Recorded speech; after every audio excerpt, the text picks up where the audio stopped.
ಬಹುಜನ್ ಅವರು ಏಪ್ರಿಲ್ 2ರಂದು ನಾಮಪತ್ರ ಸಲ್ಲಿಕೆ ಮಾಡಲಿದ್ದಾರೆ ಎಂದು ಬಿಎಸ್ಪಿ ಜಿಲ್ಲಾಧ್ಯಕ್ಷ ಹರೀಶ್ ಅತ್ನಿ ತಿಳಿಸಿದರು. ಬಹುಜನ್ ಸಮಾಜ್ ಪಾರ್ಟಿ ಒಂದು ರಾಷ್ಟ್ರೀಯ ಪಕ್ಷವಾಗಿ ಅತಿದೊಡ್ಡ ಮೂರನೇ ರಾಷ್ಟ್ರೀಯ ಪಕ್ಷವಾಗಿ ತನ್ನ ರಾಜಕೀಯ ನಿಲುವುಗಳನ್ನು ಕೂಡ ಈ ಸಂದರ್ಭದಲ್ಲಿ ಪತ್ರಿಕಾಗೋಷ್ಠಿಯಲ್ಲಿ ಶನಿವಾರ ಮಾತನಾಡಿ ನಮ್ಮ ಬಿಎಸ್ಪಿ ಪಕ್ಷದ ರಾಜ್ಯ ಉಪಾಧ್ಯಕ್ಷರಾದ ಗಂಗಾಧರ್ ಬಹುಜನ್ ಅವರನ್ನ ಹಾಸನ ಜಿಲ್ಲೆ ಅಭ್ಯರ್ಥಿಯಾಗಿ ಘೋಷಣೆ ಮಾಡಲಾಗಿದೆ. ಪ್ರಸ್ತುತ ಚುನಾವಣೆಗಳು ಉದ್ಯಮವಾಗಿ ಬಿಟ್ಟಿದೆ. ಈ ಚುನಾವಣೆಯಲ್ಲಿ ಅಭ್ಯರ್ಥಿ ಸೋತ್ರೆ ಮಾಜಿ ಪ್ರಧಾನಿಗಳಿಗೆ ಅವಮಾನ ಆಗುತ್ತದೆ ಎಂದು ಪ್ರತಿಷ್ಠೆಯಾಗಿ ತೆಗೆದುಕೊಂಡಿದ್ದಾರೆ. ಇನ್ನೊಬ್ಬರು ಕಳೆದ ಚುನಾವಣೆಯಲ್ಲಿ ಹಣ ಕಳೆದುಕೊಂಡಿದ್ದೇನೆ ಎನ್ನಲಾಗುತ್ತಿದೆ. ನಮ್ಮ ಪಕ್ಷದ ಅಭ್ಯರ್ಥಿ ಗಂಗಾಧರ್ ಅವರು ವಿದ್ಯಾರ್ಥಿ ದೆಸೆಯಿಂದಲೇ ಸಮಾಜಕ್ಕೆ ಕೊಡುಗೆ ಕೊಟ್ಟಿದ್ದಾರೆ. ಯಾವುದೇ ಹಣಕ್ಕೆ ಆಮಿಷಕ್ಕೆ ಬಲಿಯಾಗದೆ ಪ್ರಾಮಾಣಿಕ ವ್ಯಕ್ತಿಯಾಗಿರುವ ಗಂಗಾಧರ್ ಬಹುಜನ್ ಅವರಿಗೆ ಮತ ಹಾಕುವಂತೆ ಮನವಿ ಮಾಡಿದ್ರು. ಬಹುಜನ ಸಮಾಜ ಪಾರ್ಟಿ ರಾಜ್ಯ ಉಪಾಧ್ಯಕ್ಷ ಹಾಗೂ ಜಿಲ್ಲೆಯ ಅಭ್ಯರ್ಥಿ ಗಂಗಾಧರ್ ಬಹುಜನ್ ಮಾತನಾಡಿ, ಇದುವರೆಗೂ ಬಂದ ಸರ್ಕಾರಗಳಲ್ಲಿ ಯಾವುದೇ ಕೈಗಾರಿಕೆಗಳು ಸ್ಥಾಪನೆಯಾಗಿಲ್ಲ. ಕೃಷಿ ಕಾರ್ಮಿಕರ ಬದುಕು ಹಸನಾಗಲಿಲ್ಲ. ರೈತರು ಬೆಳೆದ ಬೆಳೆಗೆ ಸರಿಯಾದ ಬೆಲೆ ಸಿಗಲಿಲ್ಲ.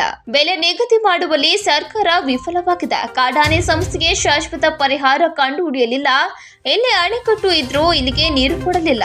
ಇದನ್ನ ಯಾರನ್ನಾಗಿ ಹೊಣೆಗಾರರನ್ನಾಗಿ ಮಾಡಬೇಕು. ಯಾವ ಮಟ್ಟದಲ್ಲಿ ಸಾಧನೆ ಮಾಡಿದ್ದಾರೆ, ಜನರ ಬದುಕಿನಲ್ಲಿ ಯಾವ ಬದಲಾವಣೆಯಾಗಿದೆ ಬಗ್ಗೆ ಒಂದು ಗಂಭೀರವಾದ ವಿಚಾರವಾಗಿದೆ ಎಂದು. ಇಲ್ಲಿ 2 ಕುಟುಂಬ ರಾಜಕಾರಣ ನಡೆಯುತ್ತಿದೆ. ಆದರೆ 3ನೇ ಕುಟುಂಬ ಇಲ್ಲಿ ಯಾರು ಜೀವಂತವಾಗಿವೆ ಇಲ್ವಾ ಎಂಬುದರ ಬಗ್ಗೆ ಯೋಚನೆ ಮಾಡಲಾಗುತ್ತಿದೆ. ಬಹುಜನ ಸಮಾಜ ಪಾರ್ಟಿ ಇವೆರಡರ ನಡುವೆ ಅಂತರ ಕಾಯ್ದುಕೊಂಡು 3ನೇ ಶಕ್ತಿಯಾಗಿ ಹೊರಬರಬೇಕು ನಿಟ್ಟಿನಲ್ಲಿ ನಾವು ಕಾರ್ಯಪ್ರವೃತ್ತರಾಗಿದ್ದೇವೆ. ನಮ್ಮ ಪಕ್ಷವನ್ನ ಬೆಂಬಲಿಸಬೇಕು. ನಾನು ಕಳೆದ 25 ವರ್ಷಗಳಿಂದಲೂ ಬಡವರ ಪರವಾಗಿ ಸಮಸ್ಯೆ ಬಂದಾಗ ನಿಲ್ಲುವ ವ್ಯಕ್ತಿಯಾಗಿ ಹೋರಾಟ ನಡೆಸುತ್ತಾ ಬಂದಿದ್ದೇನೆ. ಈವರೆಗಿನ ಸರ್ಕಾರಗಳು ನೀಡಿರುವ ಎಲ್ಲ ಭರವಸೆಗಳು ಸುಳ್ಳಾಗಿದೆ ಎಂದು ದೂರಿದ್ರು. ಇಂತಹ ಸಂದರ್ಭದಲ್ಲಿ ಬಹುಜನ ಸಮಾಜ ಪಾರ್ಟಿಗೆ ಮತ ಹಾಕುವುದರ ಮೂಲಕ ಸೇವೆಗೆ ಅವಕಾಶ ಮಾಡಿಕೊಡುವಂತೆ ಮನವಿ ಮಾಡಿದ್ರು. ಇನ್ನು ಲೋಕಸಭೆ ಅಭ್ಯರ್ಥಿಯಾಗಿ ನಾನು ಏಪ್ರಿಲ್ 2ರಂದು ನಾಮಪತ್ರವನ್ನ ಸಲ್ಲಿಸುವುದಾಗಿ ಹೇಳಿದ್ರು. ಪತ್ರಿಕಾಗೋಷ್ಠಿಯಲ್ಲಿ ಬಹುಜನ ಸಮಾಜ ಪಾರ್ಟಿಯ ರಾಜ್ಯ ಪ್ರಧಾನ ಕಾರ್ಯದರ್ಶಿ ಶಿವಕುಮಾ, ಜಿಲ್ಲಾ ಸಂಯೋಜಕರಾದ ಲಕ್ಷ್ಮಣ್ ಕೀರ್ತಿ, ಜಿಲ್ಲಾ ಉಪಾಧ್ಯಕ್ಷರಾದ ಲೋಹಿತ್, ಕಚೇರಿ ಕಾರ್ಯದರ್ಶಿ ಸುಧೀರೇಂದ್ರ ಇತರರು ಉಪಸ್ಥಿತರಿದ್ದರು. ನಮ್ಮ ಪ್ರಧಾನಮಂತ್ರಿಗಳನ್ನ ಬಿಟ್ಟರೆ ಹಾಸನ ಜಿಲ್ಲೆಯಿಂದ ಆಯ್ಕೆಯಾಗಿರ್ತಕ್ಕಂಥ ಪ್ರಧಾನಮಂತ್ರಿಗಳನ್ನು ಬಿಟ್ಟರೆ ಬೇರೆ ಯಾರೂ ಆಗಿಲ್ಲ. ಸೊ ಇಂಥ ಒಂದು ಕಾಲಘಟ್ಟದಲ್ಲಿ ಮತ್ತೆ 2 ಜನ ಮುಖ್ಯಮಂತ್ರಿಗಳನ್ನ ಕೊಟ್ಟಿರ್ತಕ್ಕಂಥ ಜಿಲ್ಲೆಗೆ ಅಭಿವೃದ್ಧಿ ವಿಚಾರ ಬಂದಂತ ಸಂದರ್ಭದಲ್ಲಿ ಎಷ್ಟರ ಮಟ್ಟಿಗೆ ಪ್ರಾಮಾಣಿಕವಾಗಿ ಪ್ರಯತ್ನ ನಡೆದಿದೆ ಅಂತಕ್ಕಂಥದ್ದನ್ನ ಈ ಸಂದರ್ಭದಲ್ಲಿ ನಾವು ಗಮನಿಸಬೇಕಾಗುತ್ತೆ.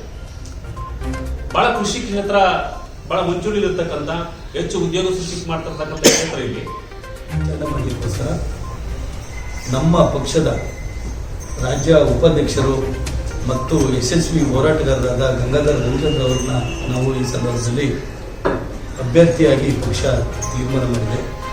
ಹಾಗಾಗಿ ಈ ಪತ್ರಿಕಾಗೋಷ್ಠಿನ ನಾವು ಕರೆದಿದ್ದೀವಿ ಮತ್ತು ಕೆಲವರ ಭಾಷಣಗಳಲ್ಲಿ ನಾನು ಕೇಳ್ತಿದ್ದೆ, ಚುನಾವಣೆಗಳು ಹೇಗಾಗಿದ್ದಾವಪ್ಪ ಅಂದರೆ ಉದ್ಯಮಗಳ ರೀತಿ ಚುನಾವಣೆಗಳಾಗಿದೆ. ದುಡ್ಡು ಹಾಕೋದು, ಎಷ್ಟು ಹಾಕಿದಿರಿ ಅದರದ್ದು 10 ಪಟ್ಟು 50 ಪಟ್ಟು 100 ಪಟ್ಟು ದುಡ್ಡನ್ನ ವಾಪಸ್ಸು ತಗೊಳ್ತಕ್ಕಂಥದ್ದು, ಈ ಥರದ ಒಂದು ರೀತಿ ಚುನಾವಣೆಗಳು ಪ್ರಸ್ತುತವಾಗಿ ನಡೀತಾ ಇರ್ತಕ್ಕಂಥದ್ದನ್ನು ನಾವು ಗಮನಿಸಿದ್ವಿ. ಅವ್ರುಗಳು ಹೇಳ್ತಾರೆ, ನಾನು ಇಷ್ಟು ವರ್ಷದಿಂದ ಹೋರಾಟ ಮಾಡಿದ್ದೀನಿ, ನೈಜ ವಿಚಾರಗಳನ್ನ ಇವತ್ತು ಹೊರಗೆ ಬರಲಿಕ್ಕೆ ಇವತ್ತು ಗಂಗಾಧರ್ ಬಹುಜನ್ ಅವರು ಕಾರಣ ಆಗಿದ್ದಾರೆ. ನಾನು ಈ ಸಂದರ್ಭದಲ್ಲಿ ಮನವಿ ಮಾಡಿರ್ತಕ್ಕಂಥದ್ದು ಏನಪ್ಪ ಅಂದರೆ, ಯಾರೋ ಒಬ್ರು ದುಡ್ಡು ಕೊಡ್ತಾರೆ ಅಥವಾ ಯಾವುದೋ ಒಂದು ನಾನು ಚೆನ್ನಾಗಿ ಗೆಲ್ಲಬೇಕು ಅಥವಾ ನನ್ನ ಧರ್ಮ ಗೆಲ್ಲಬೇಕು ಅಥವಾ ಇನ್ನೊಬ್ಬ ಸೋತಿದ್ದನ್ನು ಅವನು ಗೆಲ್ಲಿಸ್ಬೇಕು ಅನ್ನೋದನ್ನ ಬಿಟ್ಟು ಪ್ರಾಮಾಣಿಕವಾಗಿ ಮನೆ ಮಠ ಎಲ್ಲರೂ ಬಿಟ್ಟು ಕೆಲಸ ಮಾಡ್ತಿರ್ತಕ್ಕಂಥ ನಮ್ಮ ಪಕ್ಷದ ಅಭ್ಯರ್ಥಿ ಗಂಗಾಧರ್ ಬಹುಜನ್ ಅವ್ರನ್ನ ಈ ಸಂದರ್ಭದಲ್ಲಿ ತಾವುಗಳೆಲ್ಲರೂ ಕೂಡ ಮನೆ ಗುರುತಿಗೆ ಓಟ್ ಹಾಕೋದ್ರ ಮೂಲಕ ಗೆಲ್ಲಿಸ್ಬೇಕು ಅಂತ ನಾನು ವಿನಂತಿ ಮಾಡ್ತಾ ಇನ್ನೊಂದು ಮಾತಾಡ್ತೀನಿ. ನಿನ್ನೆ ಒಂದು ಸಭೆ ನಡೆಯುತ್ತೆ, ತಮ್ಗೆಲ್ಲರೂ ಕೂಡ ಗೊತ್ತಿರಲಿಲ್ಲ, ಈ ಪೇಪರ್ ನೋಡ್ಕೊಂಡು ಬಂದೆ. ಏನಪ್ಪಾ ಸಭೆ ಅಂದ್ರೆ, ದಲಿತ ಸಂಘಟನೆಗಳೆಲ್ಲ ನಾವು ಕಾಂಗ್ರೆಸ್